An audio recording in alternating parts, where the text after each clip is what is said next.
હાલ સાબરકાંઠાની વાત કરીએ તો દૂધ મંડળી કર્મચારી યુનિયને સોશિયલ મીડિયામાં કરાયેલા આક્ષેપો સામે વિરોધ નોંધાવ્યો છે।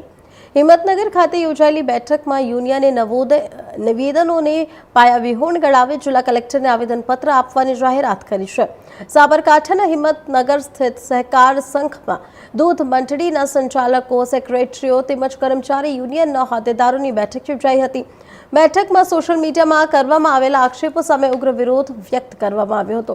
યુનિયનના જણાવ્યા મુજબ ઉત્તમ પટેલે દૂધ મંડળીના સંચાલકો અને સેક્રેટરીઓ અંગે કરેલા નિવેદનોથી કર્મચારીઓમાં ભારે રોષ ફેલાયો છે।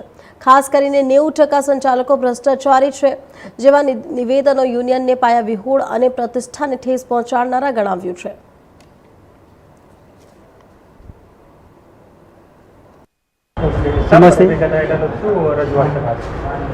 અમારા આ દૂધ મંડળી કર્મચારી યુનિયન 2012થી કાર્યરત છે અને અમારા તાજેતરમાં હાલ સોશિયલ મીડિયામાં ઉત્તમ પટેલ નામના વ્યક્તિએ અમારા સેક્રેટરી ભાઈઓ તથા દૂધ મંડળીઓના સંચાલકો ઉપર 90% ભ્રષ્ટાચારી સંચાલકો અને સેક્રેટરીઓ છે તેવું નિવેદન તેઓશ્રીએ આપેલ અને એના અનુસંધાનમાં અમારા સેક્રેટરી ભાઈઓની લાગણીને માન આપી અમે બધા ભેગા થયા કે ભાઈ હવે આ લોકોએ આ રીતના આપણને નિવેદન આપ્યું છે તો એના માટે આપણે શું કાર્યવાહી કરવી અને એમને રૂબરૂ અમે ફોન કરીને બોલાયા અહીંયા પણ તેઓ આવવા તૈયાર નથી કે શું અમારી ઓફિસ તમે આવો।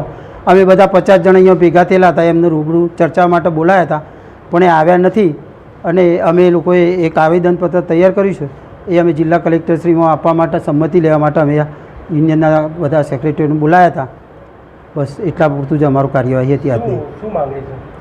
બસ એ માફી માગી લે અમારા યુનિયનના અમારા સેક્રેટરી ભાઈઓ સંચાલક દૂધ મંડળીના સંચાલકોનો જે ખોટી રીતના જે ભ્રષ્ટાચારી નિવેદન આપેલું છે એ નિવેદન એમનું પાછું ખેંચે અને અમારા સેક્રેટરીઓની જાહેરમાં માફી માગી લે એ જ અમારી ઈચ્છા છે। બાકી અમે કાયદેસર કાર્યવાહી કરીશું। બરાબર? પટેલ અરવિંદભાઈ ડી પટેલ, બેડા।